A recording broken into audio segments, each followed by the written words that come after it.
On Coast, a very special guest this morning, Annabel Langbein. Welcome to the Coast Studio. Thank you, Brian. Very nice to be here. You've got a new book out, another book. How many books is it now? I think Or have you lost count? 20, I think. This Wow. is number 20, 19 or 20. That's amazing. Tell me about the new book. The new book is called Annabel Langbein, The Free-Range Cook Simple Pleasures. And it goes with my new television series, which is coming out very shortly on TV1. And it follows on from the first free-range cookbook that we made, which takes readers on a journey of sort of different ingredients and different occasions so that you can sort of bring food into the focus of your everyday life and just have a lot of fun around the table.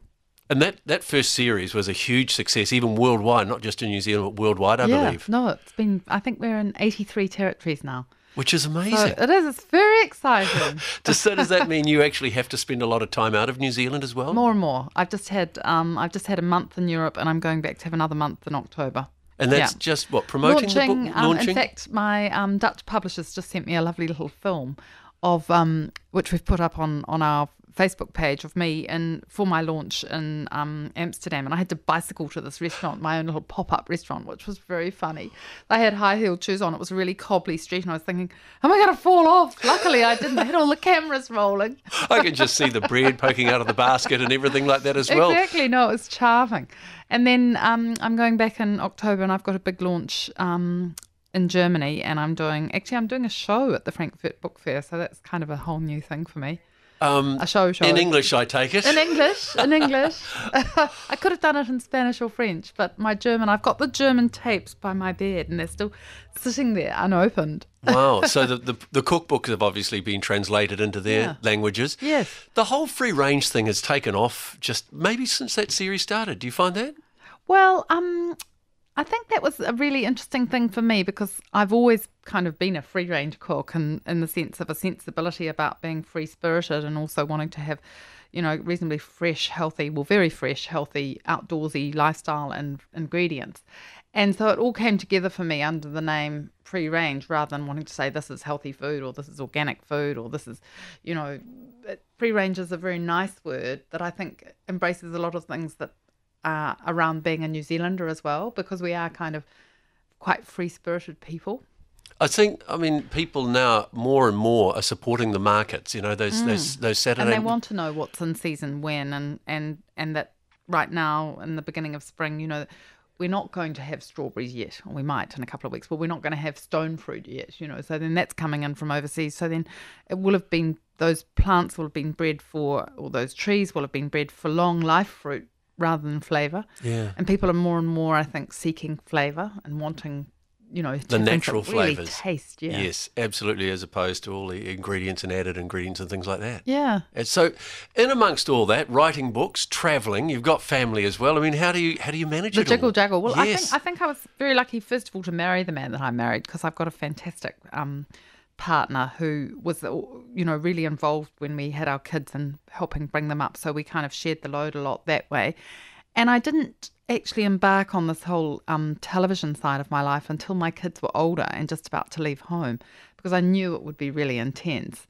And now, as of this year, both of our kids have left home. So you're much freer and you can be far more focused on if you have to have a 12 or 14-hour day doing something, you can do it, So you followed in the footsteps of your mother, who was a sort of a home economics teacher. Have your children followed in your footsteps? They're both fantastic cooks. I wonder why. Yeah, no, they're really great cooks. And I feel so proud because I think in these days that we live in, everybody needs to know how to cook because if you don't, you're just going to become a victim of an industrial food chain and you're either going to get really fat from eating all that processed food or really poor from eating in expensive restaurants. There's no sort of equal ground of a good diet if you're eating that way. But if you learn how to cook, then you can have a lot of fun, and B, you can kind of manage your own health, and you save money. And why not have fun at the same time? Like make it fun so that then you're enjoying the process because it's something you're going to have to do. So learn how to have fun with it. I learnt the other night, and for the first time ever, I'm having to cook on my own now, and I made my first ever. It was a savoury mince pie, complete with the pastry, the whole lot. Well done. Took a photograph. I was so proud of it. So it makes you feel good. It does make you feel good, doesn't it? Yeah. And I always think, you can't change the big things in your life, like, the schools that your kids go to, or the car you drive, or the house. But cooking is a really simple way to bring a change into your life. Incredibly satisfying. Very satisfying. You can be creative. You can be resourceful. It's not about fancy pants cooking. And I was thinking about this morning for this show that I'm doing, because I'm a cook. I'm not a chef. So I'm much more interested in food as a sort of a form of nourishment, as a form of sociability, as a form of comfort, than I am about any kind of culinary gymnastics about how fancy it looks or how complicated it was, because it actually doesn't even interest me. It's amazing. There are so many cooking shows on TV now. Almost one runs into the other, and so on. And there's so much choice. If you do want to learn to cook, it's all out there for you. It's all out there, and YouTube and all these other mediums that make it.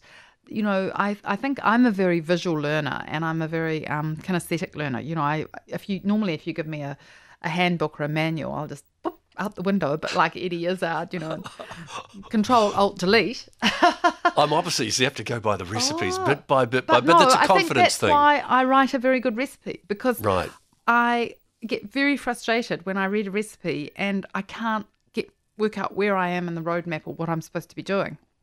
And I think, well, if I'm a cook and I feel like this, then it's almost the most important part of my job is to be able to make sure that I remove all that risk, so that when you're cooking with me, you don't get lost and halfway down the road thinking, am I going to Timbuktu or sheer hell?